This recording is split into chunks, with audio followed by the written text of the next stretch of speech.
കാമുകയുണ്ട്, അതിനെ കുറിച്ച് അറിയണം അല്ലേ? അതെ. പറഞ്ഞുതരാം. ഒരു പൂ മനസ്സിൽ വിചാരിക്കാവോ? വിചാരിച്ചു. ആ പൂ പറിച്ച് കാമുകിയുടെ തലയിൽ ചൂടിക്കൊടുത്താൽ നീ ഉദ്ദേശിച്ച കാര്യം നടക്കും. ഏത് പൂവാ ഉദ്ദേശിക്കുന്നത്? തെങ്ങും പൂക്കല.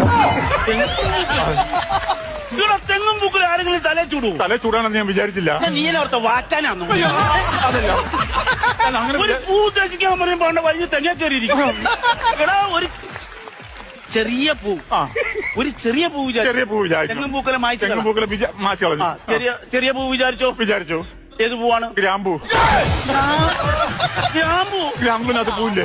നീ ബ്രിട്ടീഷുകാരാണോ ഈ സുഗന്ധവ്യഞ്ജനത്തിന് പുറകെ പോകാനായി? അല്ല, ഗ്രാമ്പൂ മസാലയാണല്ലോ, അപ്പൊ ആ റൂട്ട് പിടിച്ച.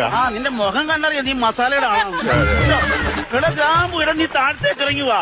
നീ ഒരു ലോക്കൽ പൂ വിചാരിച്ചു. ലോക്കൽ പിടിക്കാം, അതിപ്പോ ആദ്യം പറയണ്ടേ? ലോക്കൽ പൂ വിചാരിച്ചു. വിചാരിച്ചു. ഏത് പൂവാണ്? ചവന്നാറിപ്പൂ. നാറിയുടെ